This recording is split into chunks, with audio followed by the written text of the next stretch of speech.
Oh man, we finally got the new Spider-Man game. That's super realistic. Alright, so as you guys can see, the new Spider-Man game came out not long ago, and it's fantastic. This video is not specifically me talking about what I like about the Spider-Man game. It is talking about what other people didn't like about the Spider-Man game, and me calling them idiots because of it. Now, originally this whole video was supposed to be about this one guy called Clean Prince Gaming. There's a lot of different controversies around him, from stealing gameplay for games that like he's never played, making review videos about games he's never played, making opinion videos about games he's never played. And on top of that, we're also going to be talking about a couple of the articles that have been made about Spider-Man and police. So we're going to be talking about some specifics of those two articles, but getting to Clean Prince Gaming. Now, the Clean Prince Gaming video was 13 minutes long. It came out 2 weeks ago, which was before that game came out. I think it actually came out before the review embargo came out, so I don't even think he had access to the game at all. So he's changed the video title since when he originally uploaded. It's now called The Spider-Man Downgrade Isn't a Huge Deal, but originally it was something like The Spider-Man Downgrade Is a Huge Deal. And some of you might be wondering, well, what downgrade could they possibly be talking about? Like, people have been raving and just talking about how awesome all of the graphics are and how the gameplay is in Spider-Man, how amazing everything is. Like, what kind of downgrades could you be talking about? A puddle.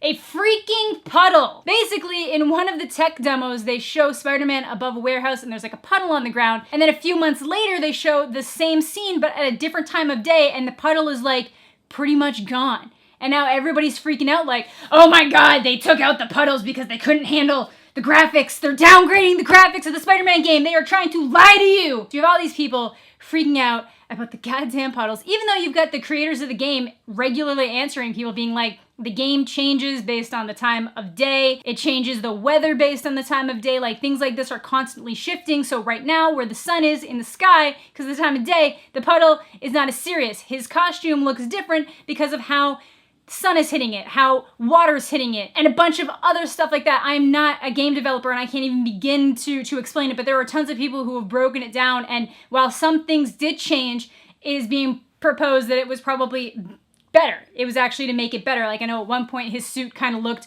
kind of waxy almost, and then like the upgrades to it makes it look more like it's actually like a cloth material. So if anything, the changes that they made to some of the graphics were better. But no, this man goes on a 13-minute rant yelling about a variety of things to do with graphical downgrades. And I was gonna just go through his video and talk about how he's wrong about so many things, but then more stupid shit, like even dumber shit popped up about the Spider-Man game. So we're gonna leave Clean Prince Gaming alone because enough people have gone at this guy's throat, so I'm just gonna leave it for now. But if you do want to see more about that specific situation, Troll Zeus made an amazing video about it. But the basis of it is that the guy is really not worth the time, and this review is no different. So I guess maybe if you guys want me to kind of break down some of that a little bit more, and you want to see that rant, let me know and I'll still go at it. But like I said, more stupid things popped up. So last week, around the time that the game was releasing, a Deadspin article popped up, written by Tom Lay, who's actually a managing editor at Deadspin. So he's not just like a random person there, he's in a managerial position. So what the title of this article was called is, "They Turned Spider-Man into a Damn Cop, and It Sucks." Now, I'm playing the game, and the only thing I can think of off the top of my head, in which they're turning Spider-Man into a cop, is he's got this ongoing joke where when he's like doing random things, he'll be like, "Yeah, that's right, I'm Spider Cop."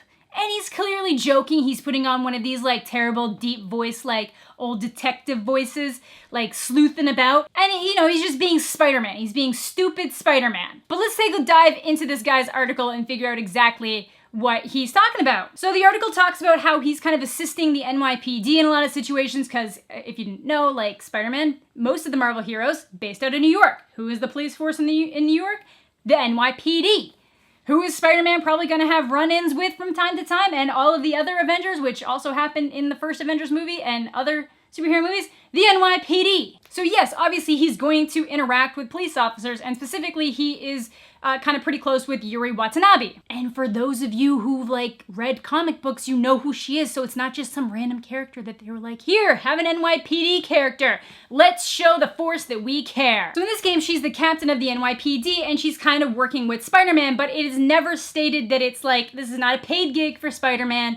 This is not something that other police officers are in on. In fact, there's certain areas where he shows up where cops are like, get out of here, Spider-Man, we can handle it. Like, the only time they're like, yeah, thank you so much for helping out is when, like, they're all being shot by people and they're like, thank you for saving our lives, stuff like that. But, like, he's not working specifically with the NYPD like this article seems to be stating. He's got, like, a mutually beneficial relationship with the captain of the NYPD because he can then use that to, like, get more information to solve crimes, avoid situations where he might get arrested. If anything, he's like subserviating the law in a mutual way. It's kind of like Detective Gordon to Batman. Like they just kind of like unintentionally work together, even though, you know, Gordon's fully aware that Batman's operating outside the law. That's what it is. So he's trying to make it seem like Spider-Man's like all about the police officers and that there's some kind of like inner agenda to make police acceptance rates goes up, even though there's a bunch of issues right now with police in America, which I'm not denying and I don't think anybody's going to deny, but to think that this game is trying to make a statement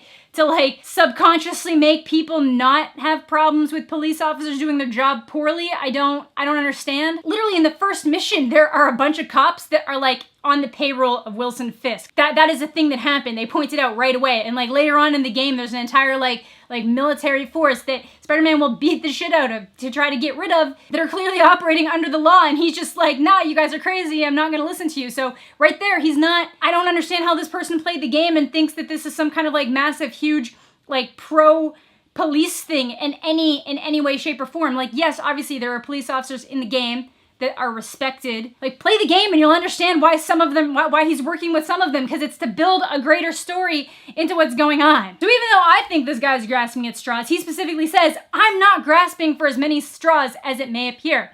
Spider-Man doesn't just help the cops by catching armed robbers and putting deranged supervillains in jail. He helps them maintain a high-tech, citywide surveillance network. So one of the missions that you do is you have to go around to these different towers and reconnect them because somebody's basically kind of like turned them all offline. And these towers are what send the police signals for the police radio. So like when you're honing it back in, you're not getting these weird video feeds of pedestrians or hearing pedestrians, you're hearing police radios. And you patch into it so that you know when you're over a certain area, you get the signal of where a crime's happening. This isn't marketed as something that is watching all citizens.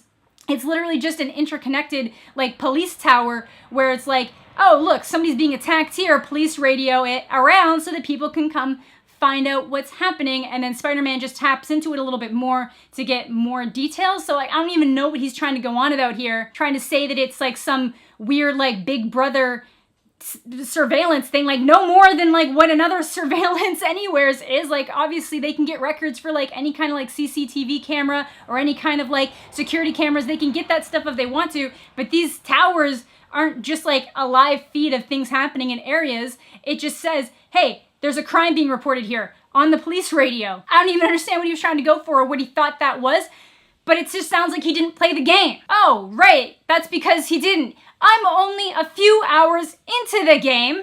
So you're gonna try to make it seem like this entire game, which takes at minimum 20 hours to beat, is somehow existing as a promotion for police officers, and you played 3 hours. It's a superhero game. You are swinging through the streets as Spider-Man, hunting down people in stupid ass suits, and you're going on about some like deeper meaning about how it's trying to brainwash people. I don't get it. Like you even say that it's dumb to expect video games to be responsible for reflections of real life, when honestly, I think it does a pretty good job of that overall. But again, it's a superhero video game. It is about Spider-Man. It's about a guy who gets bit by a spider and then gets like wall crawling abilities. Like, what do you want from this game? But even though he realizes it's ridiculous, he says that there's some kind of ickiness about a game forcing him into cahoots with even fictionalized versions of the NYPD. This guy is not like going around arresting random criminals for the NYPD for like the benefit of the NYPD. He like stops gang violence. He's hunting down superhumans and like all of his past foes. He's just trying to live his damn life. Like the guy even mentions that he's supposed to kind of be this under the thumb of the city, this like friendly neighborhood level hero. And you get tons of that. There's tons of opportunities to take out high level thugs like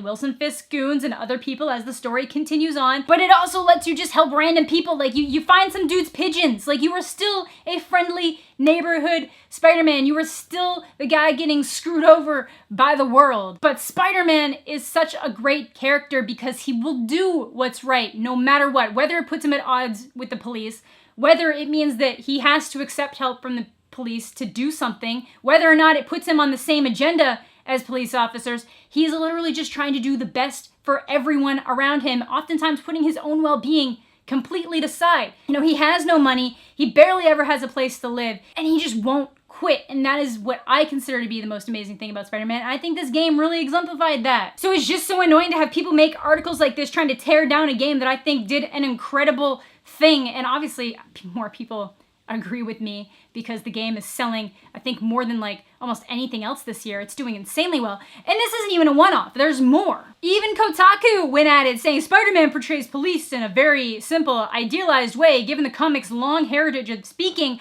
to what's happening in the real world, this portrayal comes off as a missed opportunity to have a deeper conversation. It is not a video game's job to have a political conversation with people. This game is rated T for teen, meaning it is appropriate for anybody ages 13 and up. Maybe if the game's point was to talk about the NYPD, they could have done a deeper dive into that, but that was not what the story of the game was about, so why would they go there? It's stupid. There are tons of amazing things out there that their purpose is discussing these hotter topic situations, and this video game did not need to be one of them. Do we have to hold everything to that standard now? Just like anything that includes any kind of police in it, do you have to be like, well, you see, we need to call the police because it's an emergency, but can we take 1 second out of our lives here to talk about the issues of like brutality in the police department, even though that has nothing to do with the story we're telling right now? No, it's stupid. And I think that if you try to force it into everything, it actually takes away from the severity of the situation. So it's at least 2 major publications that have like mentioned stupid shit like this, and a quick Google search will give you a bunch of other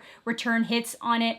And it's dumb. Just play the game. Like nothing in the game specifically is like touting the NYPD in some amazing way and holding them up on some like massive pedestal. Like nothing is saying that like the NYPD is the real hero behind the game. It's a Spider-Man game. He lives in New York City. He's a crime fighter. He's been doing it at this point for at least like 7 years, I think, in the game, 7 or 8 years in the game. So he clearly has some kind of rapport with the NYPD at this point. It's not out of place. So that is going to do it for today's video. Thank you all so much for watching. Have a fantastic day. Let me know what you think in the comment section down below. And we'll catch you all later.